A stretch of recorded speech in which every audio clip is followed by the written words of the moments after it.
Hello and welcome to another edition of Power the Pen. I am LaWanna Bradford and I am excited to bring a special edition because here in the United States we are 9 days away from the vote.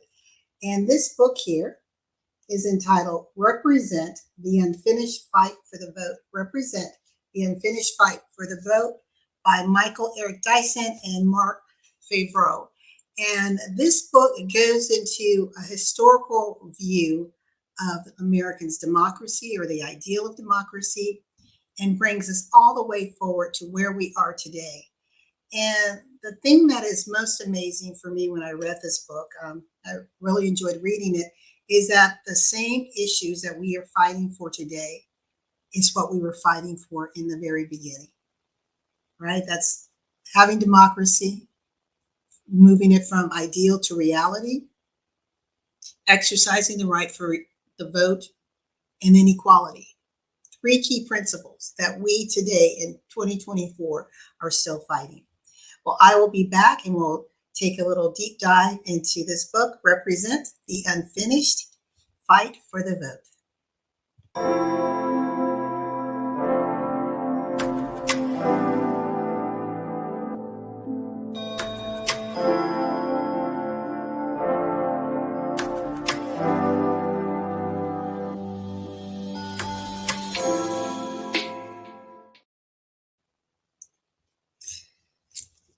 One of the things that we find ourselves polarized with, right, is from party lines, polarized with different perspective, views, lived experiences.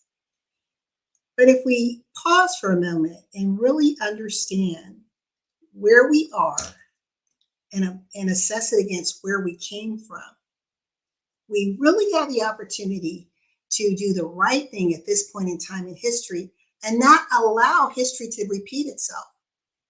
So from the time that we became a country, the United States of America became a nation in 1776, those 55 gentlemen who came up with the Constitution were doing so to the advantage of the nation, or so we thought.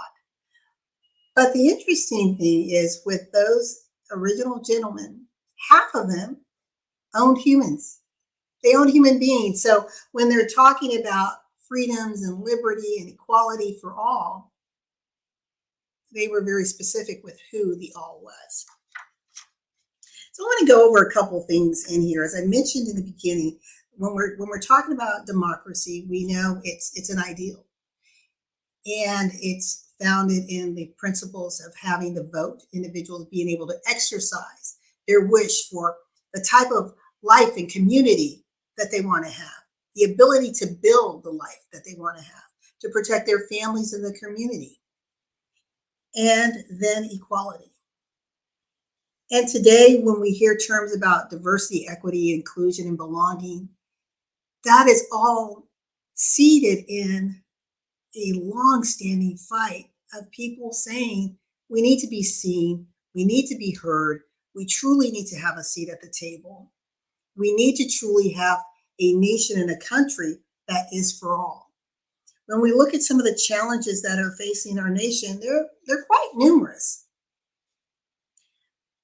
But the question is, when we are looking to improve this country, are we looking to only improve it for ourselves? Are we only looking to defend things as they pertain to us? Are we looking to improve it for the whole?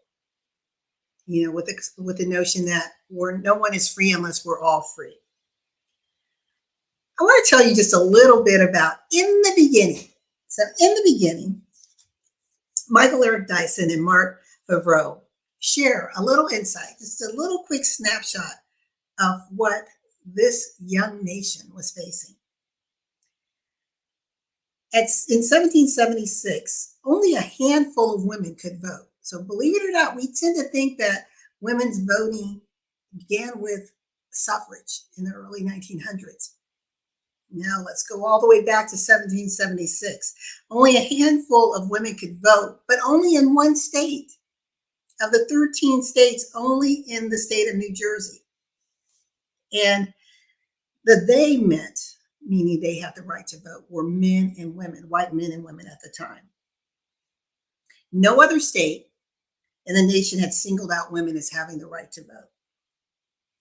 Now, so we have the voice, right? Our vote is our voice.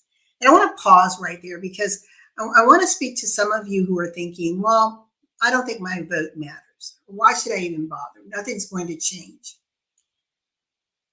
If we don't exercise our voice when given the opportunity, what we're doing is deferring it to someone else to decide what's in our best interest, what we can and cannot do.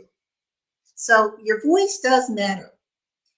Now, the second thing they mentioned is most states kept property requirements as a way in which you could secure your vote, meaning ownership of land or real estate.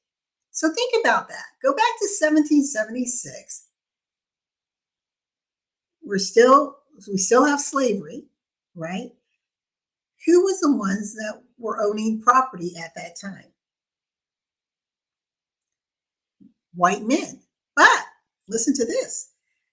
Even the majority of men at that time in the United States, sailors, carpenters, dock workers, blacksmiths, even soldiers, remained unrepresented in the new government. Why? Because they didn't meet that property ownership requirement. Now let's talk about our Native American brothers and sisters. They were treated like outsiders or foreigners to be negotiated with, invaded, or defeated. So do you think they had a place at the table? No, they didn't. Now, some states up north allowed free blacks to vote, but others prevented them from casting their ballots. So this is saying that at that time, only 1/3 of the population could vote. So that meant that 1/3 of individuals in power were dictating what the majority could or could not do. That doesn't sound fair to me. And today we have certain conversations that are a little frightening about what could happen if certain parties win. I don't know. We hear about different proposals, different plans. Project 2025. When you read it, it sounds a little frightening. Well, let's unpackage this a little bit more. Women in New Jersey learned the bitter truth about Americans' shaky spirit and representation. No one could take it for granted ever. So what was originally given as rights to them was slowly rolled back. And I know when we had the concern about the Supreme Court ruling with women's rights, so many people were like, well, wait a minute, how are we going back? How are we rolling back to a time of yesterday? Well, this isn't new. When you look at, again, the historical account of our nation and voting and the concept or ideal of democracy, you'll see that there's this back and forth, right? 2 steps forward, 1 step back. There have been fear factors put in place, preventing people from voting.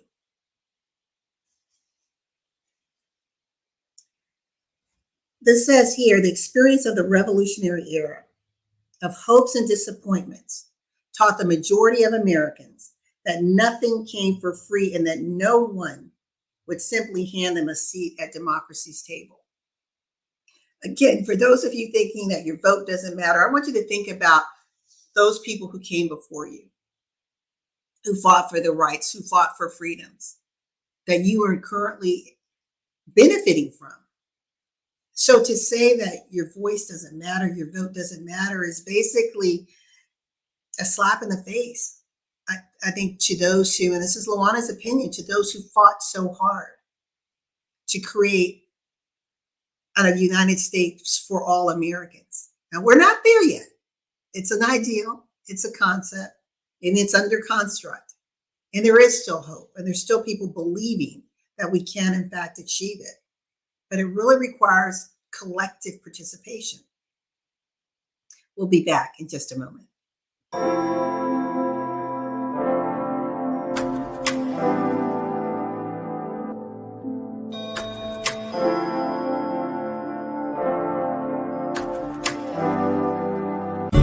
of the Pen with LaWanna Bradford, expanding the impact and influence of authors from around the world.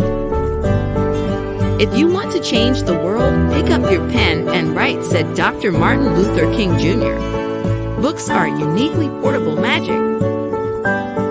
Power of the Pen spotlights authors from around the world.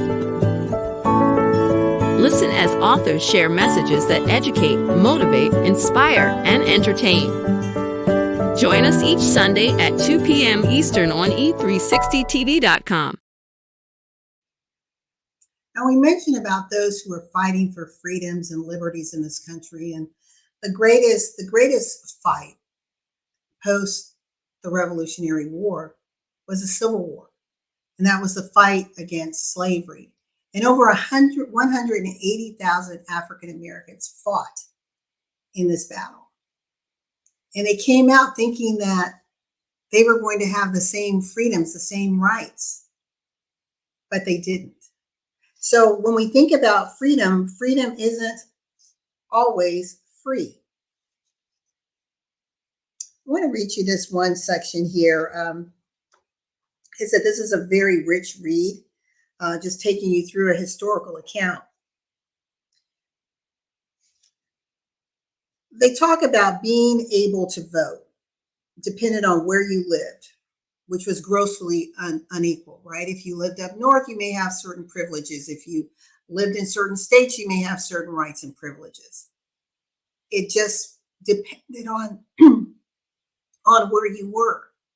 When we think about today and voting restrictions that we are fighting against, we hear we don't want rigged elections, right? We don't want people stuffing the ballots. We don't want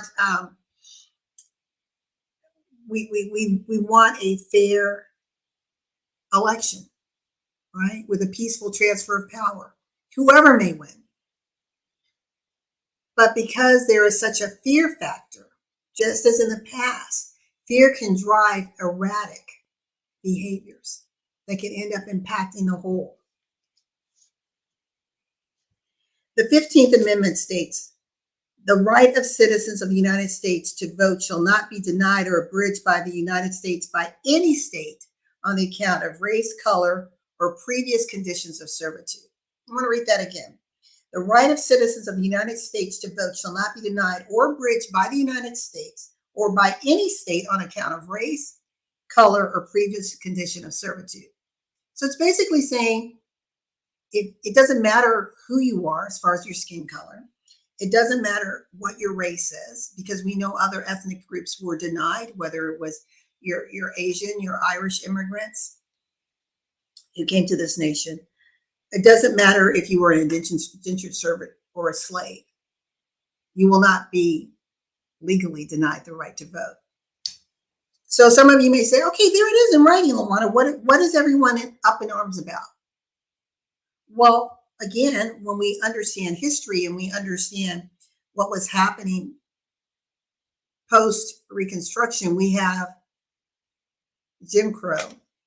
We have other fear factors that stated that in order to vote, again, I'm not discriminating against you. I'm not denying you the right to vote based upon your ethnicity, your race, your color, or your previous status. But I'm going to put conditions for you to vote, right? So when we put certain conditions, then it makes it even more challenging. So one of the things that Black men were celebrating at this time, they stated that African American leaders proclaimed the 15th Amendment a greater revolution than that of 1776. This was not just about the end of slavery, but beginning something that could give power to Black people all over the country. Again, when we're talking about power, it's the freedom to choose the type of life you want to lead, the freedom to choose where you live, to protect yourself, to protect your family, to protect your community. And even Frederick Douglass commented, never was revolution more complete, or so we thought. At that same time, women suffrage was rising up. So again, some of the same concerns that we have today, whether it's rights over our bodies, equal pay, the ability to work in certain industries, was still a fight then, and we're still fighting that now. It says inequality between men and women was a fact of American life, in which women found themselves confined to narrow, sometimes suffocating gender roles. They could manage households, but not businesses. They could speak at church, but not in a courtroom or jury. They could buy things, but not own property themselves. Only in very rare cases could they work outside their home, and when they did, it caused a stir. And this is something when we think about women's rights movement, it was just in the 70s when women were able to get credit in their name. This is my lifetime. It's not that long ago that you think about the fight that women had to overcome. And it was because they were willing to exercise their voice, demand a seat at the table. As Shirley Chisholm says, if they're not willing to give you a chair, you bring your own chair. But when we're talking about women's suffrage, it's a battle for economic equality, but also we're looking at racial equality, eradicating racial discrimination, institutionalized racism, all these factors that pigeonhole people and prevent them from rising to their best and highest selves. It says women faced a vexing problem. And this is in the 1840s. This is the conversation that's happening in 1840. And we're having this conversation today. You think we would start to learn from the lessons of the past, right? Women faced a vexing problem without the vote, that is, without the power to change the rules that kept them excluded. How could they ever achieve true equality? Only men voted. Therefore, only men wrote the laws. In every state in America, the system itself seemed permanently rigged against them. So if it was rigged against the white woman and the black woman, then think about how it was rigged against every other community represented in these United States of America.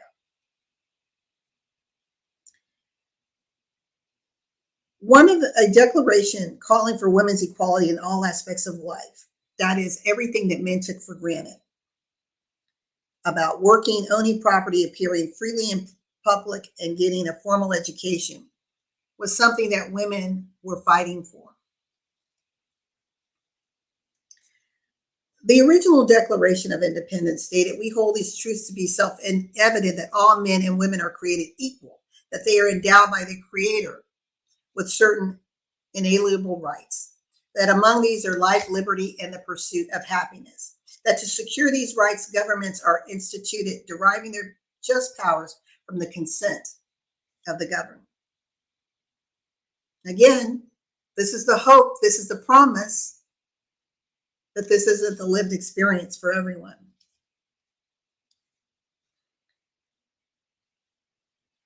Women at this time began to come together in large numbers, demanding for the right to vote. Women received the right to vote just a little over 100 years ago, I believe 103 years ago to be exact. And even though we have that right, there are still, again, those rights that we voted for that have already been rolled back. To think that today, my niece does not have the same rights and liberties that I did coming up, it's a little frightening. And it's there to tell us that if one thing can change, how many other things could possibly change?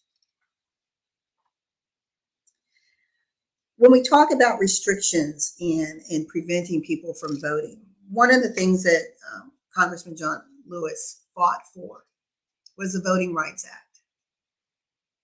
He knew that we could not stay silent. He knew that we had to get into good trouble, necessary trouble. One of the things that I talked about is those restrictions when we think about poll taxes. In poll taxes, I'll read this to you. It's a way to limit or to restrict who can vote. So I talked about poll taxes and I talked about literacy.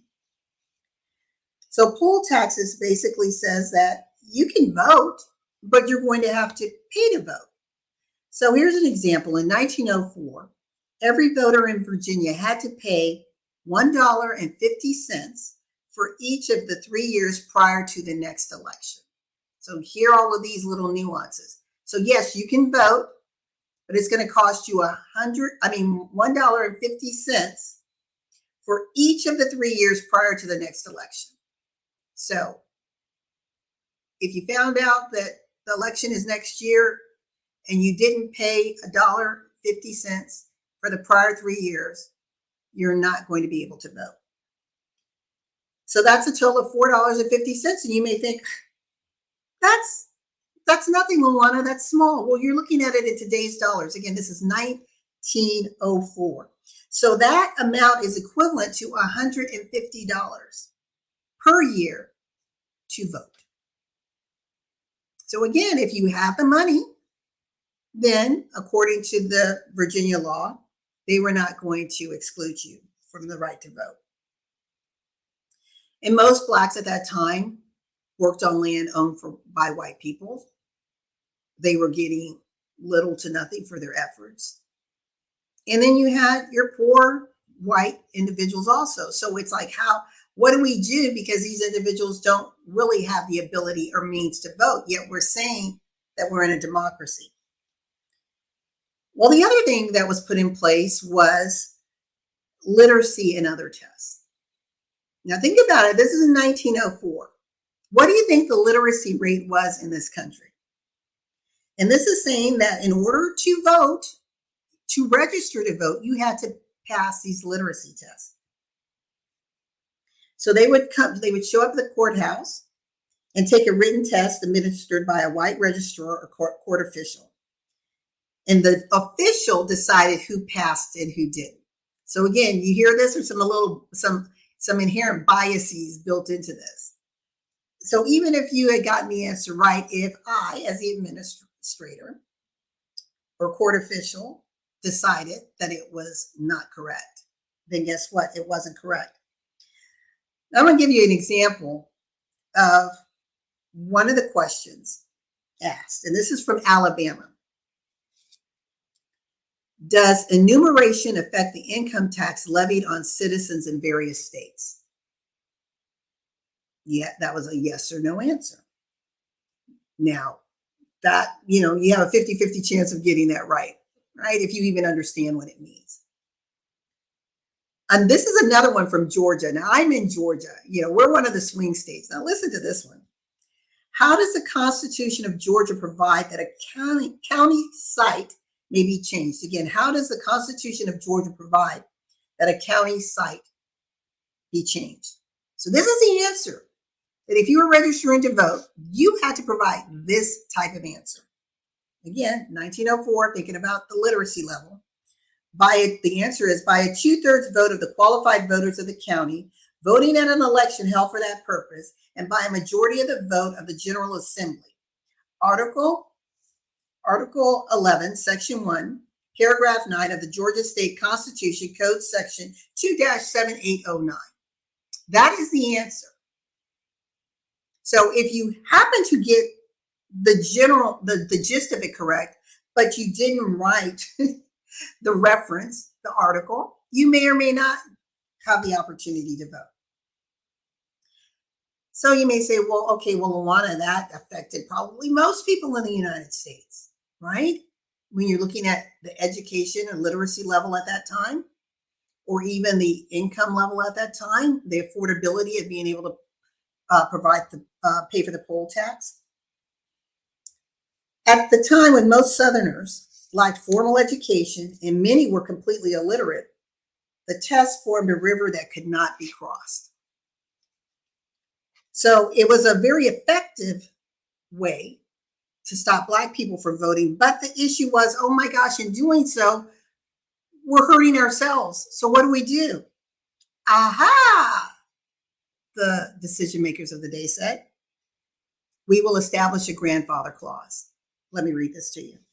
Grandfather clauses were laws that allowed men to vote if their grandfathers had voted or served in the Confederate Army, or if they themselves had registered to vote before 1867. The clauses were a kind of safety valve for the many white voters who could A, not pay taxes or pass a literacy test. It allowed them to vote it allowed them to vote anyway. However, nearly all black voters' grandparents, this is why it was an issue, could not vote because they had been enslaved, and no black person had been allowed to register before 1867. So why your voice matters, why your vote matters, is because this is the kind of stuff that gets really mucky and controlling if we choose to deny our seat at the table. If we choose to say, you know what, I'm not going to come to the polls. It doesn't matter. See, in 1910, only 4% of black men in Georgia could vote. 4%. 4%. So if those of you who are listening, who are people of color, or it doesn't matter what race, background, ethnicity you are you going to the polls? This is your time. See, millions of Americans are still alive today who were born and grew up under harsh voting restrictions. So as I mentioned, these went hand in hand with the Black Code, with Jim Crow. Jim Crow forced us into the quote unquote separate but equal status, put us in a second class existence. When we think about the influence of our other ethnic groups and peoples in our nation, and how they contributed to the growth of our nation, the Chinese, the Japanese, Russian, Polish, Italian, Puerto Rican immigrants, they were restricted as well. It says in 1890s, one state after another rolled back their support for what was known as alien suffrage.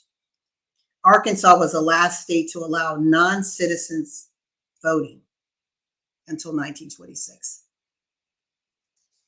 1926. Other states passed taxpayer laws which limited voting to people who own real estate or other property in their districts. This was done to keep political power in the hands of moneyed, native-born white Americans. Again, I am reading from Represent the Unfinished Fight for the Vote by Michael Eric Dyson and Marc Favreau, which I think is just the timing of this read and where we are in this nation is really perfect for those of you who are doing your early voting, thinking about voting, or maybe thinking about why bother. Help you just rethink this. We'll be back in a minute.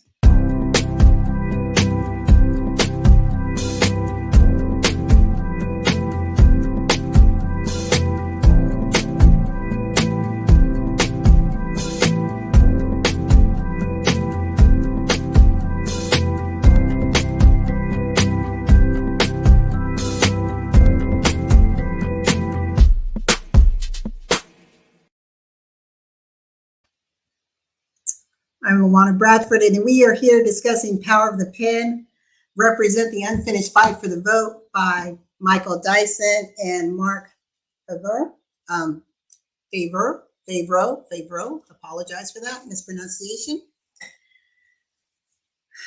As I mentioned earlier about Congressman John Lewis, I want to read you just a couple things before I close. It says, despite its many supporters, opponents of people power blocked John Lewis Voting Rights Advancement Act. It failed to pass in the Senate, but it did not block the movement for change. So there's still advocates out there. There's still allies out there pushing this. The unfinished work of people power in America. Remember, I said democracy is all about people power, right? It's about equality. It's about allowing everyone to have a voice. It's allowing everyone to participate in a process that will determine how you live, and the benefits that are available to you and your children and your children's children. The unfinished work of people power in America is passing to a new generation of voters and soon to be voters. My niece and nephew voted for the first time in this election. I was excited because this is the first time 3 generations of Bradfords voted. So you're looking at from their grandma, a Depression era child, to grandchildren born in 2005. We all went to the poll. We all talked about how important casting our vote was. And we ensured that throughout our family, our broader family, that these conversations were had. Now, is everyone voting in our house, in our family? Probably not, unfortunately. But I hope that if they're listening to this now, just like I hope that if you're listening to this now, that you and all members of your family who are eligible to vote and who are registered to vote, do so. This is not a partisan conversation, but it's saying it is important for us if we are truly going to be the United States in America, that is truly one that manifests the principles of democracy that we so say that this country is built upon, then we're going to exercise our voice. And when we're exercising our voice, the hope for equality can become a reality. So as I was saying, the unfinished work of people power in America is passing to a new generation of voters and soon to be voters. John Lewis, like so many freedom fighters before him, joined the fight as a teenager.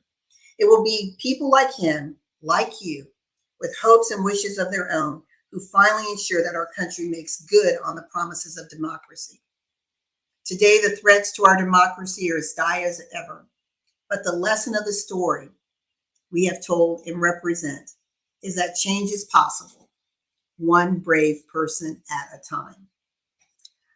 This is a great read. If you love to read it, if you enjoy the work and writings by Dyson, Marc, Favreau, you'll enjoy this read. It's truly a book that helps educate, takes the blinders off and lets you see the facts as they are. There are so many historical references here that you can go into your own fact checking and then make a decision that's best for you. Are you gonna sideline yourself? Or are you gonna be vocal and fight for your rights and fight for this country that stands on the ideal of democracy, so that it's no longer an ideal, but it's a reality that we all live and experience in this generation and the generations to come. I want to thank you so very much for joining me for another edition of Power of the Pen. I am LaWanna Bradford, and I look forward to seeing you next week for another edition of this great show. If you are an author, speaker, want to be on the show to showcase your message, your written word, reach out to me, and we'd love to have a conversation and see how you can be a guest and feature your book on Power of the Pen. Until next time, be safe, be well, and don't forget, vote.